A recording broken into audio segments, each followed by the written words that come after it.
Hello guys, bersama saya lagi dalam Alright Napa Channel. Makin gempa, makin panas dan hangat diperkatakan di media sosial sahabat-sahabat semua berkaitan dengan anak tun Dr. Mahathir dan juga gesaan daripada pihak ISPRM, Suruhanjaya Pencegahan Rasuah Malaysia. Ya, jadi apa sebenarnya yang berlaku sahabat semua? Satu demi satu skandal, satu demi satu dikatakan penyelewengan, didedahkan.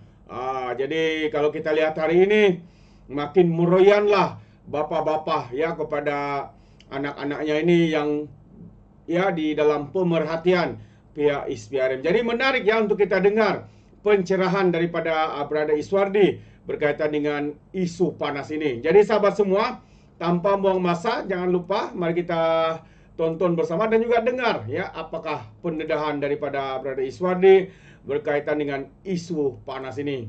Kisah apa tuan-tuan? Iaitu Mirzan dipanggil oleh SPRM untuk declare aset beliau. Siapakah itu Mirzan? Mirzan adalah anak Tun Mahathir. Baik, sebelum kita cerita yang bab itu, kita baca sikit. Betamax Berhad beroperasi macam biasa walau SPRM siasat Mirzan. Betamax Berhad meneruskan operasi perniagaan seperti biasa walaupun pengarah urusannya Mirzan Mahathir dipanggil oleh SPRM bagi membantu satu siasatan. Kami mahu mengumumkan bahawa siasatan terbabit tiada kaitan dengan Betamax. Berikutan itu, Betamax beroperasi seperti biasa tanpa menjejaskan pengeluaran dan penyampaian produk Betamax kepada para pelanggan. Betamax menyediakan perkhidmatan pengeluaran elektronik kepada semua otomotif. Mengikut laporan tahunan, Mirzan adalah pemegang saham utama Betamax dengan 72%, menerusi pegangan saham langsung dalam Iskandar Holding Sdn Bhd. Okey, itu merupakan perniagaan antara perniagaan Mirzan Mahathir. So, sekarang ini Mirzan telah dipanggil dan menurut Betamax itu tidak mengganggu perniagaan mereka. Dia syarikat dan juga individu ni adalah dua entiti yang berbeza sebenarnya. Pemegang saham dan juga pemegang taruh ataupun stakeholder di dalam sebuah syarikat adalah entiti yang berbeza dengan syarikat. Apa yang berlaku kepada pemegang saham belum tentu akan menjejaskan apa-apa yang berlaku kepada syarikat. Most of the time. Tapi kita tengoklah nanti keadaannya bagaimana. Okey, habis kat situ. Baik, habis. Ni cerita politik lah pula tuan-tuan. Okey. Cerita langkah demi langkah. Dan ada satu lagu.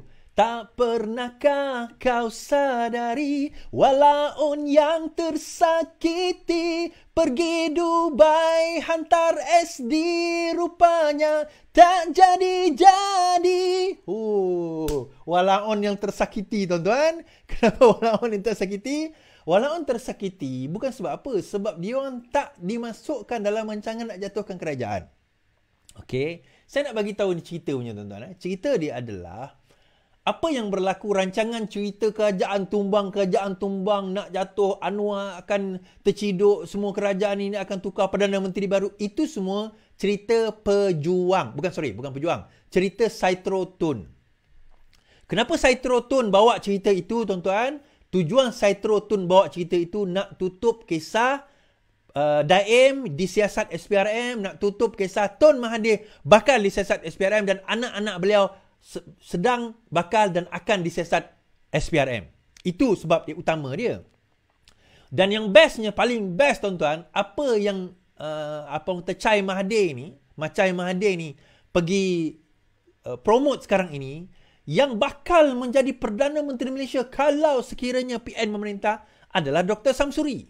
Now, soalan pertama, dia nak baling kat mana Muhyiddin Yassin? Dia nak campak kat mana Hadi Awang? Adakah mereka nak mengatakan bahawa Hadi Awang tu tak layak nak jadi Perdana Menteri Malaysia? Okay? Kenapa pula sibuk pula Tun nak mempromosikan PAS? Tuan-tuan tak ingat ke kan PAS dah bergabung dengan Tun? Kan ke Tun dah cum mulut dengan PAS sekarang ini? Tuan-tuan tak ingat ke? Tetapi rancangan itu dia orang tak bincang dengan PAS. Jadi PAS pun termanggu-manggu, terkedu-kedu, tersipu-sipu. Dan PAS mengeluarkan satu kenyataan. Ketika sumber dari Bersatu mendakwa memang tiada usul tidak percaya akan dibawa ke Dewan Rakyat pada sidang akan datang. PAS pula dilaporkan belum membuat keputusan mengenainya. Ketua Penerangan PAS Pusat Ahmad Fazil berkata buat masa ini masih panjang dan lambat lagi Parlimen bersidang untuk parti itu membuat keputusan mengenai. Buat masa ini katanya ahli Parlimen PAS sedang menjalankan tugas seperti biasa. Perkara undi tidak percaya akan diputuskan menjelang Dewan Rakyat nanti. Sidang lambat lagi. Sekarang kita bekerja untuk kepentingan rakyat. Ahmad Fadil secara sinis menegaskan pihak yang asyik bercakap mengenai usul undi tidak percaya sebelum ini ialah pembangkang dahulu yang kini sudah jadi kerajaan. Jadi kita tak boleh payah bincang soal percaya atau tidak percaya. Kita bincang isu banjir dan sebagainya. Itu lagi penting katanya. Begitulah ucapan seorang yang kecewa, tuan-tuan. Oh, itu orang dulu cakap. Kami tak pernah cakap. Ya ke kamu tak pernah cakap? Mungkin kamu tak pernah cakap specifically lah. Tapi pembangkang yang duk cakap nak tumbang, tak jadi, tak nak bentuk. Akhirnya 2 kali Datuk Seri Anwar Ibrahim minta undi percaya atau tidak percaya. Di Dewan Rakyat tempoh hari, masa Parlimen buka, langsung tak berbunyi. So kali ini Datuk Seri Anwar Ibrahim cabar lagi. Siapa nak bawa usul? Speaker kata siapa nak bawa usul undi percaya atau tidak percaya terhadap Perdana Menteri, kemukakan, bersatu keluar kenyataan, kami tak nak bawa usul. PAS kata, tunggu dulu. Erti kata, sekarang ini bersatu dengan PAS pun tak berborak, tak berbincang, tak bercakap, tuan-tuan. Tuan-tuan, tak payah dengar cerita lagi dengan kerajaan tumbang lah apa. Tak payah dengar cerita. Usul pun dia percaya pun mereka tak berani nak bawa. SD saya dah kata tak boleh diterima, Statutory Declaration, tidak boleh diterima dah oleh Yang di-Pertuan Agong. Yang di-Pertuan Agong tidak akan menerima SD. Kenapa tak terima SD? Saya cerita. Baik. Yang pertama kerana sudah ada Akta Anti Lompat Parti. Apabila seseorang ahli parlimen menandatangani SD, Yang di-Pertuan Agong assume dia sudah pun hilang jawatan sebagai ahli parlimen dan dikira sudah lompat parti. Itu assumption awal yang di-Pertuan Agong akan dapat daripada penasihat undang-undang beliau. Kenapa? Sebab akta itu dah ada kat situ. Tujuan Akta Anti Lompat Parti itu diwujudkan adalah untuk mengelakkan supaya hantar SD. Tetapi tidak ada dalam peruntukan SD mengatakan di dalam parlimen boleh angkat tangan untuk menyokong atau tidak menyokong Perdana Menteri. Itu tak ada. Boleh dilakukan. Kalau nak buat, silakan.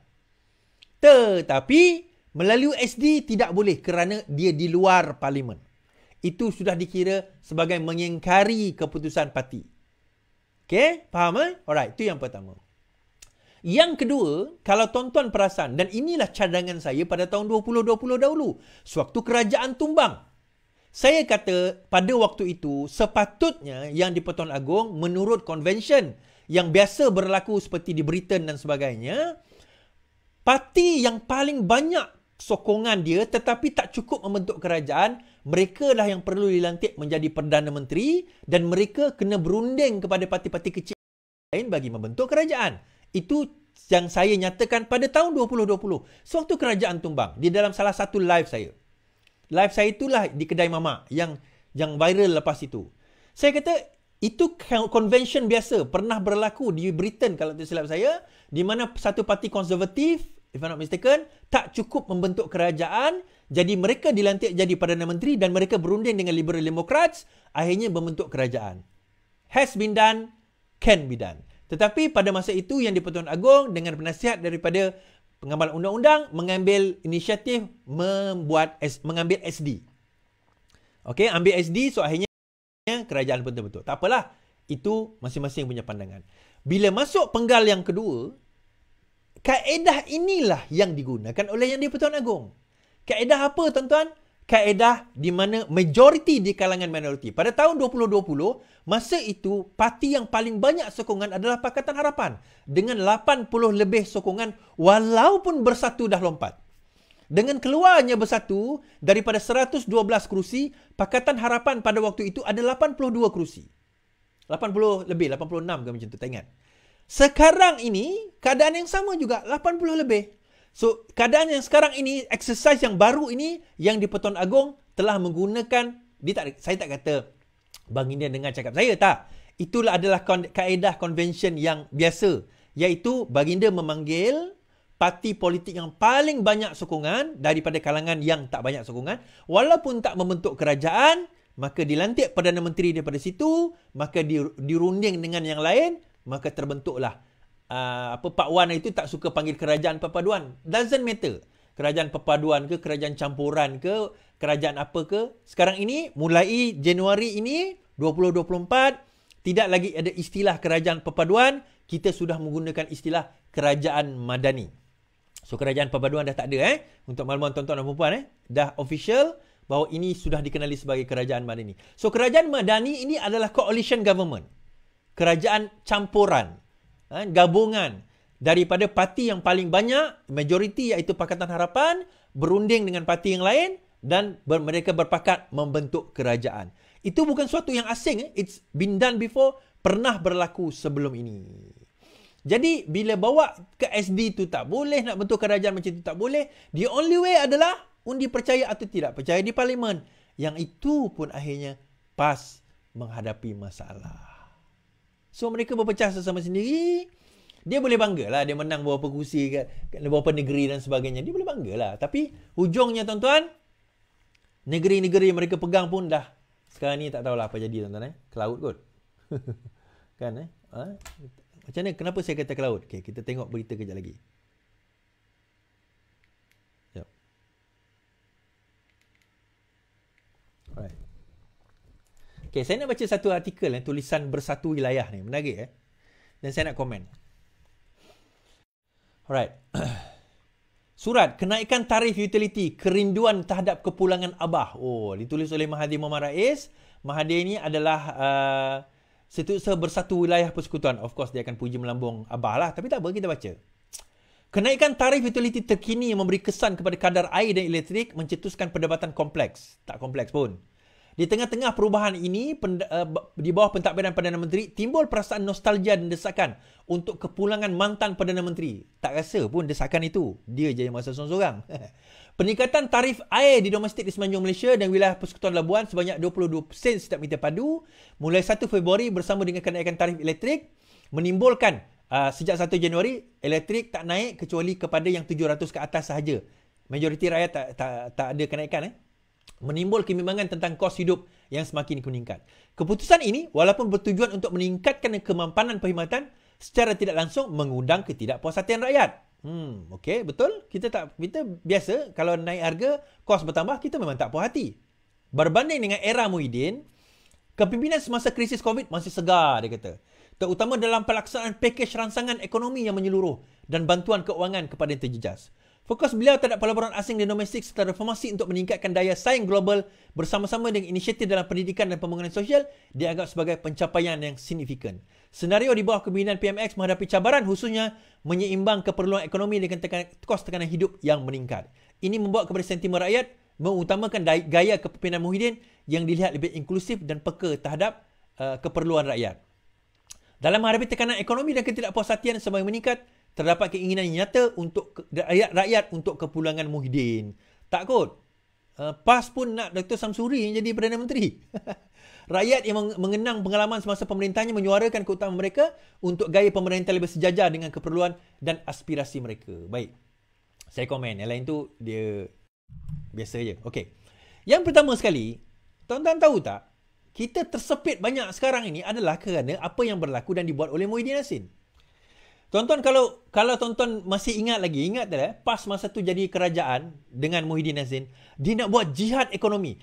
Bila harga telur naik, harga ayam naik, harga beras naik, harga minyak naik, apa yang dia orang buat tuan-tuan? Kita akan mewujudkan satu biro dipanggil jihad ekonomi.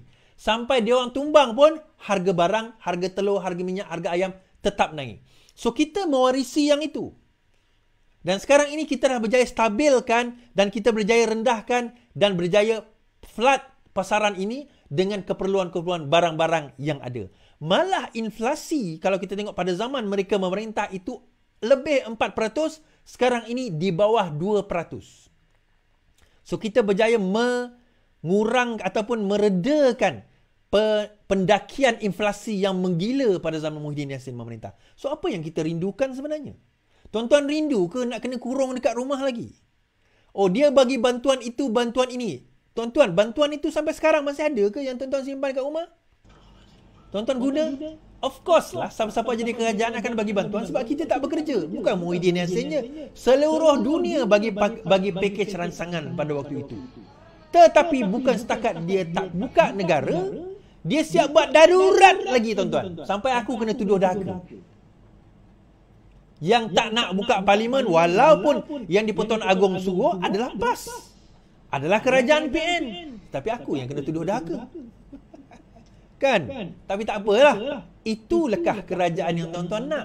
Tuan-tuan ingat tak pada bendera putih tu kita buat masa bila, tuan-tuan? Bendera putih tu. Kita kibar masa bila bendera putih tu? Bendera putih, ingat bendera putih, tuan-tuan? Ke dah lupa? Kan? Ke nak minta kena kurung lagi baru ingat bendera putih ni? Merayu-rayu kerajaan gagal pada waktu itu, kan? Ingat tak? Pada zaman bila, tuan-tuan? Abah kau. Sebenarnya, isu tarif air, saya dapat briefing awal tentang tarif air ni. Dan saya dapati bahawa 4 negeri, semua negeri kalau boleh nak naikkanlah tarif air setelah sekian lama. Tapi 4 negeri yang memang desak untuk naikkan tarif air sebenarnya adalah Kelantan, Terengganu, Kedah 3. Sorry, Perlis tak ada. Kedah, Kelantan, Terengganu. Terutama Kedah dengan Terengganu. Kedah dengan Kelantan. Kerana apa? Kedah dan Kelantan menghadapi masalah air yang sangat kronik, tuan-tuan. Menghadapi masalah air yang sangat kronik. Saya bawa berita ini dan berita ini berlaku dan disebarkan pada tahun bila? Pada tahun 9 Disember 2020, pada saat dan ketika PAS jadi kerajaan. Sampai sekarang pun. Reserve air terawat di Kelantan, Kedah negatif. 6 negeri merekodkan kadar reserve margin terawat direndah di bawah 15%. Timbalan Menteri Am Sekitar Datuk Ahmad Masrizal ini masa ni berkata 6 negeri itu ialah Johor 11%, Sabah 8%, Perlis 7%, Selangor 1.5%. Manakala reserve air terawat di Kelantan serta Kedah pada tahap negatif. Ini tahun 2020. Now, tahun 2024, 23-24, Selangor, Johor, Sabah dan sebagainya, sekarang ini semua telah melebihi 30%. Kelantan dan Kedah, Kelantan better sikit, tetapi Kedah masih berada pada tahap negatif pada tahun 2023, tuan-tuan. Sedangkan pada masa itu, Sanusi sendiri dah berkata pada tahun 2020, masalah bekalan air Kedah dijangka selesai tahun 2023, kata beliau. Masalah gangguan bekalan air dijangka selesai menjelang 2023. Maka 4 pusat rawatan air telah dibuat, telah dibina. Sampai 2023, keempat kawasan rawatan air tersebut dianggap sebagai projek sakit, kecuali satu pun. Lain semua projek sakit. Sehingga 2024 ini, Kedah adalah satu-satunya negeri reserve rawatan air dia adalah negatif. Yang kita sebut tadi Selangor 1.5, Penang semua, sekarang ini sudah lebih 30%. Semua negeri dah lebih 30%. Tinggal Kedah saja negatif, tuan-tuan, reserve. Meaning to say, kalau tidak ada terganggu pun, maksudnya paip bocor dan sebagainya pun, air di Kedah boleh terjejas. Itu maksud dia. Kenapa? Antara sebab utamanya adalah apa orang kata, tidak, ialah projek dia nak buat untuk rawatan air dah terbengkalai, jadi projek sakit. Sebab apa? Sebab duit tak cukup. Serius saya kata, duit tidak cukup. Duit tak apa orang kata, dia orang tak cukup dana untuk dia orang nak betulkan di Kedah, di Kelantan dan negeri tersebut tak mampu. So mereka memohon kepada kerajaan persekutuan untuk menaikkan untuk relief kenaikan harga air. Baik.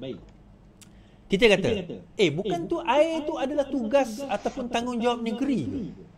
Kenapa pula federal? Apa kaitan dengan federal? Baik.